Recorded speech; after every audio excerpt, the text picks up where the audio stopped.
Frank Buffalo Hide, would you like to talk about the relationship between your artistic practice and activism and your thoughts? I didn't prepare any PowerPoints today because I was under the impression that we were going to be discussing sort of the word activism, how it sort of connects to our work, and it related to how John Trudell influenced everyone. But to be honest, John Trudell was always sort of this mythical person to me. When I was a kid, my mom would talk about him like he was this, I'm not going to say like phantom, but sort of somebody of like the mythical stature of like Elvis, like somebody that existed in another time that was, possessed great influence and had a super mind. She would talk about AIM and how, what it was like to grow up in the 60s. My mother was one of the original students at the Institute of American Indian Arts, along with my father. So activism for me started at birth. Let me tell you a little bit about how I came into this world. I was born in the old Indian hospital here in Santa Fe to Doug Hyde and Anna Gagne. My father previously had served 2 tours in Vietnam, was exposed to Agent Orange. As a result, I was born with a congenital birth defect. I don't really use that as a crutch because when you're a minority within a minority, you're pretty much fucked. So I could have felt sorry for myself my entire life. I could have just sat on a porch and got drunk, had a bunch of kids on the res, and people would have been fine letting me do that. But it was the strength of my mother that said, get out there and live your life. I'm not going to feel sorry for you. No one's going to feel sorry for you. So that's where point A for my activism and political view started. Fast forward, 10, 15 years, high school, latent racism interactions, college, all the way through. People think that racism should be an issue for the last century, but it's not. It's worse than it's ever been. And all you have to do is open your door. Look in your phone, turn on the TV, look at advertisement. I have a 5-year-old daughter now, and most of my work is reflective on, how she perceives the world, because I know how I came through and how I was affected by stereotypes, derogatory jokes, reference to squaws. Having a child will change your perspective on those things. And so getting back to my work, for the first 10 years out of school, I was the angry Indian artist. Every painting, every brushstroke I made was fuck you, and fuck you. And, I couldn't understand why people weren't giving me shows. So, I painted all the time, spent 8 to 10 years doing bakery shows, bakery houses. My first big breakthrough show that I had here was at the old Zia Bakery. And somebody actually came and saw my show and actually wrote about it. And I was like, whoa, this is, pretty amazing. So over the years, I've sort of developed and sort of not necessarily developed, but synced the way that I think and my satirical view on things to the work that I make.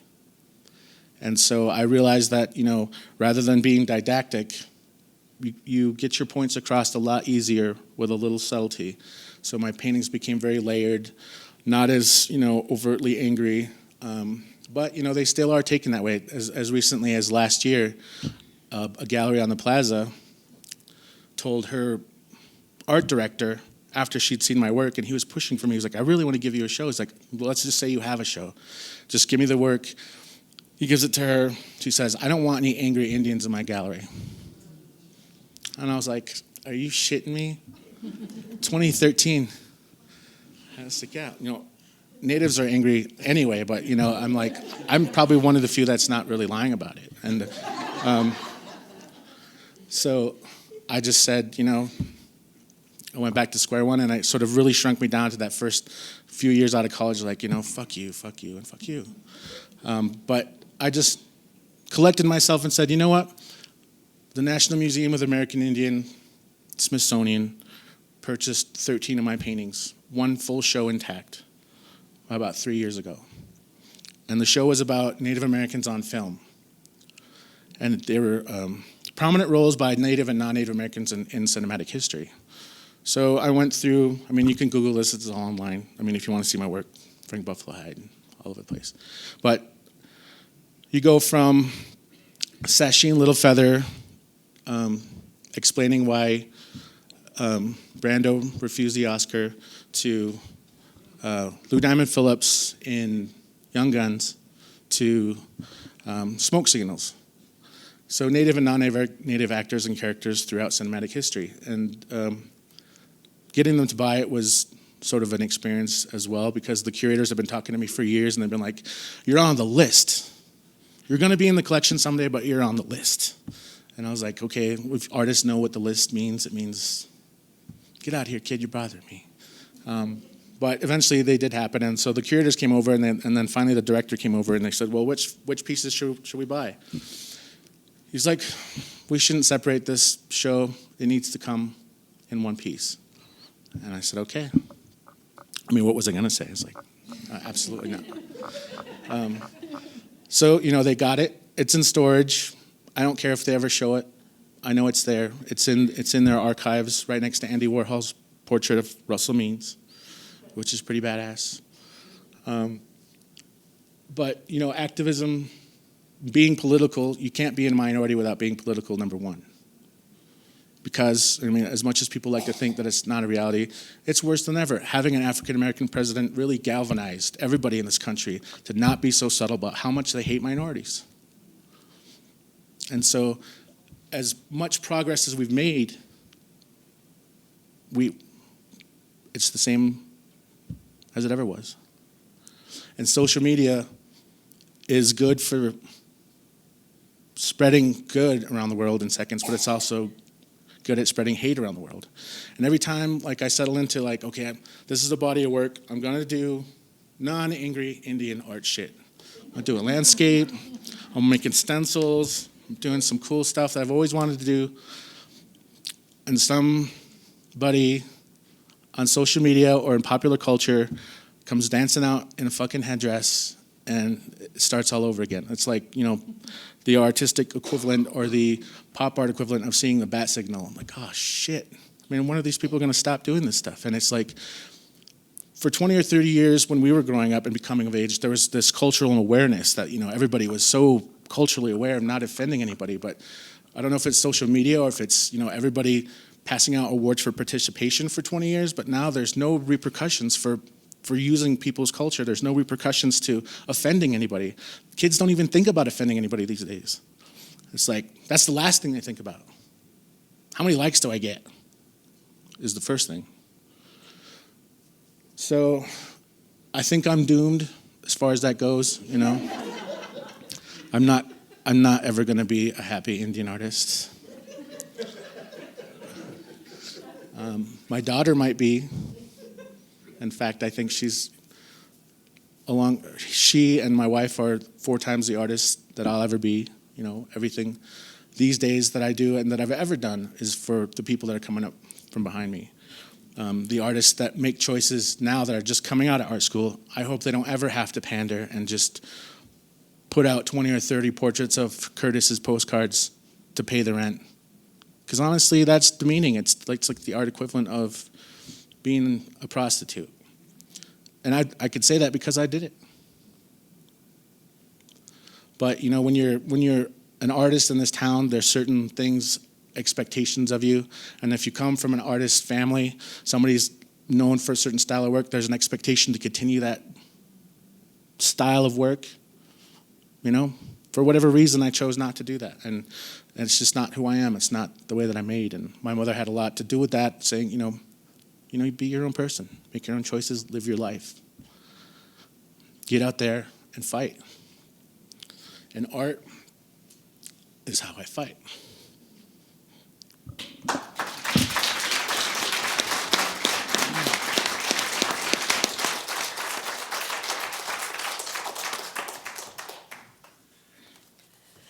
Dallin, maybe? Can you take it over? Sure. It's hard to follow that presentation from all three of these phenomenal artists. I'm Northern Arapaho and Seneca from New York and Wyoming, and I'll just kind of give you a little bit of background. I initially became interested in art as just a means to produce outfits for our ceremonies, for some of our social dancing with powwows and things. And my brother introduced me to Indian market, and I just couldn't believe that there was actually people who would buy beadwork or buy illustrations and paintings and stuff. But where I grew up, we were fighters, we were warriors. It was kind of funny because it sort of dictated the direction of my life and the decisions that I made that have ultimately led me here to Santa Fe. But I remember one of these pivotal moments. I was at my grandma's house. She kind of lived at the intersection of four corners, where two major sort of little roads crossed over our reservation, and there was this state trooper car that came pulling up, right? And it just sat on the corner, and I was like, that's kind of odd. I must have only been, 11 or 12 or something. And seemingly out of nowhere, all of these men and a few women kind of surrounded this car, and they were throwing rocks at it. And I was like, all right, we're throwing rocks at a cop car. I guess I'm gonna do that. And that cop car peeled out a couple times and finally found an exit and took off down the road. And it was only later that I realized we were having considerable difficulties with the state of New York and taxation issues. And so this was my childhood. Things would be calm. But the next thing you know, we're physically fighting state troopers. We're burning cars on the throughway. Some of us are getting hurt and arrested, and this is how I grew up, right? I thought, this is normal. Every reservation, this is what it's like. And don't worry, we were fighting ourselves too. I mean, we were political parties taking over the tribal headquarters and people getting killed and stuff. But that would. And I thought, okay, I come from a long line of veterans. I'm gonna go into the military as a career and do that. But my mom was like, well, that's probably fine, but why don't you apply to college? Well, I applied to one school because I didn't know you could apply to more than one school. Nobody told me that. And miraculously, I got in and decided to try it out, and I struggled because I wasn't prepared for this different thought process, right? But all the while, I kept producing art, mainly because I found not necessarily an escape, but an opportunity in the performing arts. I created these crazy outfits that looked native, but they weren't native. They had different elements that I enjoyed and I admired. But I was getting opportunities to travel. I became sort of well known on the powwow circuit, and I was competing every summer in different places, and it opened my eyes to not only my own culture, but to a lot of different other tribes. And ultimately throughout the world, I toured with American Indian Dance Theater. I was able to do some choreography for the opening ceremonies for the Winter Olympics in Salt Lake, for the Native section. It just created a different type of global perspective, right? And I remember as I decided what type of art I wanted to create, I just kind of have always done what has ever interested me at the moment or what's been applicable at the time. But in the back of my mind, I always knew, hey, I need to go back to school at some point and see what other tools I can gain if I'm going to continue to wage these fights, right? I became a cop for a while. I did that in Indian country. That's given me a lot of pretty awesome experiences. And so first day on the job, I had a gun pointed at me. I had to wrestle a couple guys and subdue them with baling twine off of their own truck because I had no training and no handcuffs and no firearm. But you do what you got to do when you're looking down a gun. That surprisingly, though, that prepared me for a lot of really fiery moments and staying calm in the future, because once you look down a gun, there's not too much else that frightens you. I went back to school, and the quickest way out of undergrad program was a philosophy degree, so I did a lot of comparative Western philosophy and theology as compared to a lot of traditional religions. I really enjoyed that. Did some master's work at UCLA, and that's where I first met John Trudell, and ended up in the law program at ASU because they had a strong federal Indian law program. You know, I knew I needed to fight the system. I just needed the tools and the know-how to fight within that environment, because I still believe that we think differently than other cultures do. Our value systems and our structures and our societies are very different. They teach us different ways of approaching life. And the beautiful thing about how we interact with other societies is we still get to fight in our own ways. Like Frank was saying, he fights through his art. You know, a lot of us do that, I think. Interestingly, it put me on a path where I was still doing art, I was still studying the law. I got to learn the intricacies of the BIA and understand some of these things that happened during the AIM years. I really admired John Trudell. We'd be sitting around just chatting about different things, and inevitably his life view would come back into focus, because this is where his passion was. You know, you can see the transition from his AIM days to where he just came out and said, "Hey, look, tribalism is killing Indian cultures. It's killing us. It's assimilating us. It's destroying our individuality, which is kind of at odds with what we're all trying to do in terms of cultural preservation and identity and language preservation." But you can see it. It permeates us still. There was still, you know, we're not that far removed from those days when we were fighting other tribes over natural resources or over whatever, right? Anyway, I kind of got off on a tangent. But as John Trudell explained how his activism, it became more general, you know. He was a big believer in that he was no longer Native, but he was just simply a human being. That really struck a chord with me, you know. I grew up angry at non-Natives. I grew up angry at where I was in the world and what my perceived status was, right? I needed to find an outlet, and I thought I would find it with education. I thought I would find it with art. But it really goes deeper than that. You find it within yourself to understand your place in the universe and your place within your family. You find that solace and that comfort within yourself before you find it and on the outside, and then ultimately it determines how you deal with your environment. So I'm grateful for John Trudell for helping me move beyond some of that anger, really, you know, and understand that our ceremonies teach us not just how to be Arapaho or Seneca. They teach us how to be a human being. We're just a human being. We're all human beings, right? We're all trying to find our place. We're all trying to have a voice, and art and activism helps a lot of us do that. You know, and I don't typically talk a lot about ceremony, but I think it's important. But one of our ceremonies is a sun dance, you know, and it's taken a lot of different forms. But the Arapahos, we construct an altar using crane medicine, and it's interesting to see how different tribes have taken that ceremony and we've given it to them, and they've made it their own. They do it in their own ways, and some of it's awesome, some of it's not so awesome. But we allow the Creator to make that determination on how we give it to people. You know, we allow other natives to, we don't allow non-natives in, but we allow other natives to participate in our Sundance if they have the appropriate sponsor and they follow the protocol. But one of our concepts is that first, you know, you're always praying for the people. When you're praying for 3 days and three nights straight, you pray for everything, right? I heard one guy even say he prayed for his spare tire, so when he's on his travels, it would be there for him.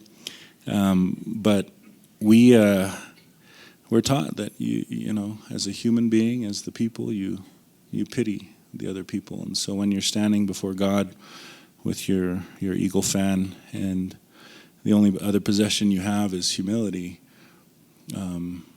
He'll look at you and He'll be able to evaluate you on on how much you pitied the people around you. And it's a different concept than perhaps pity in a Western context. But I don't forget those things, you know.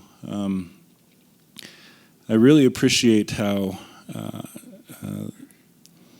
we talked a little bit about finding humor to create an environment of activism that's a little more palatable than it might be otherwise. And I think Ricardo's a genius at that, you know. A friend of mine in New York has a lot of his pieces because he's just like, man, I want people to know. I want Indians to know that we understand humor and that we have used humor as a tool to help us survive, to help us evolve, to help us find a voice and put it out there in a way that other people might not understand. And I think that's one of the genius of David Bradley's work in this exhibit. You see pop culture, you see Western culture intermixed with symbology and images that are really only identifiable by Indian people. He's painted environments and scenes that speak to non-natives as much as to the natives. There's imagery that it speaks only to Santa Feans. It's pretty awesome. You know, you got to know Santa Fe, you got to know Indian markets, you got to know Indian art to understand what some of this stuff is. But that's where that great stuff kind of travels along that secret narrative. Is they may not know it, but they're looking at activism. They're looking at activism in a way that can speak to a lot of different audiences, and I definitely appreciate that. So as I sort of tried to decide what I wanted to do and what I wanted to be, and my life was taking me in all these different directions. You know, I decided I needed to study the law, and I went to law school and learned some cool stuff and some not so cool stuff. And ultimately, it led me here. You know, as an artist, I still continued to produce art. I've done everything from fashion. I've got some stuff in a fashion exhibit in Maine right now that's kind of exciting. There's a Plains narrative exhibit coming up in MIAC, New York, that's opening in March that I'll have a few pieces at. But I've always believed that my narrative, similar to ledger art's a specific type of Plains narrative that was traditionally produced on buffalo hides and lodge covers and things like that. You'd see similar images, and it was always hunting or scenes or battle scenes, but it was like a journal, right? These warriors would continue to produce these pieces even after they were prisoners of war, after the Indian Wars and different military forts and stuff, because there was an interest in the art that they produced. They didn't have access to the bison hides like they used to, so you'd see stuff done on cow hides, you'd see stuff done on paper ledgers with crayons and colored pencils, and so it became known as ledger art. And from a young age, I remember identifying with that medium and thinking, I want to do some bison hides, I want to do some ledger art. And so it quickly became a tool for my narrative because I always felt like, well, ledger art was personal and it should reflect, you know, your own personal identity and historical context within the narrative of ledger art. But I didn't grow up hunting buffalo. You know, I've hunted elk and antelope and deer and muleys and stuff. But I don't know what it's like to live in a teepee for a year. Interestingly, one of my law school compatriots, she was from Canada, and she lived like 2 years in a teepee. I kid you not, in Toronto or outside of Toronto or something, because her parents were kind of pseudo hippie Indians, and they had a commune, and blew my mind because she was one of the most urban Indians I'd ever met. Anyway, so you know, a lot of my ledger art, you'd see Star Wars references, you'd see SpongeBob references, because that's the stuff that I grew up with. You know, it's the stuff that I was interested in. In terms of activism, you know, I've done some beaded gas masks with my wife. I've done, you know, dolls and things that have explored treaty relationships and environmental issues and things. But what I really find compelling are kind of the things that I'm dealing with, currently. I remember I was on Native American Calling about a year ago, and this sort of scholarly Indian artist was arguing that that every piece of Indian art is activism. And I was like, I don't know. I've created pieces that were just kind of cool and just beautiful for the sake of beauty. I don't know that I was really trying to make a big, huge statement with it. But what I do believe is that in terms of Indian art, the mere fact that we're creating art in all our different variety of forms, from America's paintings to Ricardo's cartoons to Frank's paintings and narratives, it's a form of activism. It's a way of saying we're fighting that colonization by maintaining our cultural identity within our art forms, whether they're traditional or contemporary. We're maintaining our identity through our art forms, and I think that is very much activism, if not on a very undercurrent sort of subversive sort of way. But on the other hand, I have a friend of mine who's a designer, and my brother, and he's like, I don't want to be an Indian art as a fashion designer. I just want to be a designer. I was like, hey, good for you. But you can't escape the fact that you're Native. Whether your work looks Indian or not, you're always going to be Native. So don't hide from it. Don't run from it. Just be yourself. Be a human being. I think that's good. That's all I got to say about that.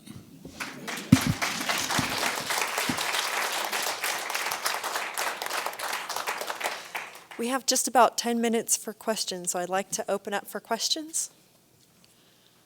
My name is Cheyenne Lacey, and I go to the Fashion Institute of Technology in New York City.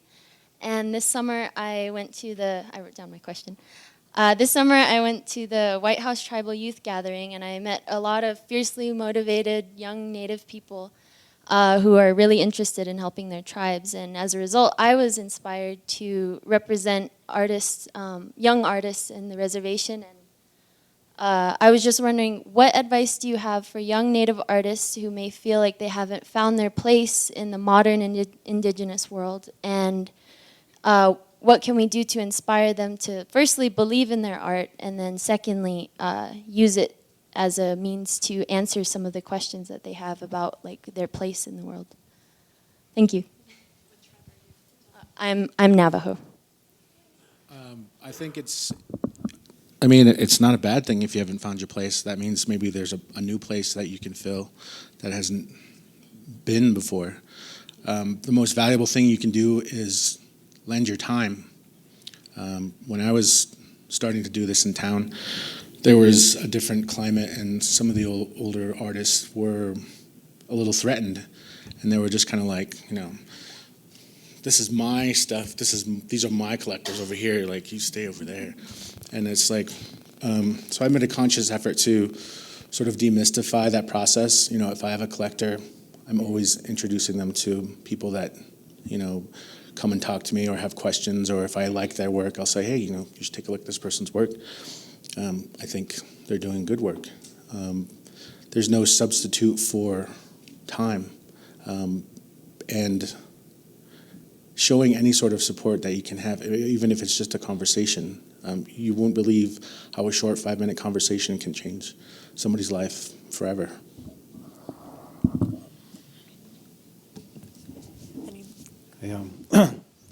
When I first started, or before I started, I was more concerned about how my art was going to be accepted, whether or not it was going to be accepted by my tribal members. Nobody else. That was a big thing for me. And later on, I found out that it was totally accepted. But I ran across a couple of a potter and a jeweler, and I happened to walk in on them when they were talking about me, and I kind of stood behind them, and they said that my cartoons weren't art at all. And it kind of hit me. This was back in 2009. It kind of hit me hard. But then I remember all those times when, when my English teacher tore up a cartoon of mine, and she had seen me doodling in the back, even though I had finished my work, and ironically, it was a cartoon about her. her name was Mrs. O'Malley, and she tore up my thing and grabbed me by the ears and put the paper and threw the paper in the trash can, made me stand in the corner, and she told me and announced to the class that my art would never, this stuff would never amount to anything, and I just it was always like there and not having anyone to look up to other than white cartoonists. I had nobody to show me, but to answer your question, I'm here because I was myself, and so my thing is just be yourself. Everything else will come into once you find who you are, and you don't let anything sway you this way or that way, and once you find that niche of who you are, then everything else comes into place, and you don't have to worry about being accepted because you've already accepted yourself. And so that's the biggest thing, and I think that's the biggest thing the four of us share up here, that we've already accepted who we are, and so once you do that, then you go on to do great things. So I'm struck and I'm moved today by the ways that David Bradley, John Trudell, America Meredith, Ricardo Cote, Frank Buffalo Hyde, and Dallin Mabey bring beauty and humor to activism. And they provide an entree, a way into activism that's inclusive. And there's opposition, but there's also beauty. The humanity is part of it. And I hope that as we leave here today, activism is dangerous. Activism puts us at risk. There's the aspect of art and activism that gives us ways to temper that risk with beauty, with humor, with inclusion, with compassion for one another. And I hope as we leave here today and we go out into the rest of the world and the rest of our lives, that we can bring some of that compassion, activism, and beauty with us, and maybe talk about these issues with friends and families. Thank you.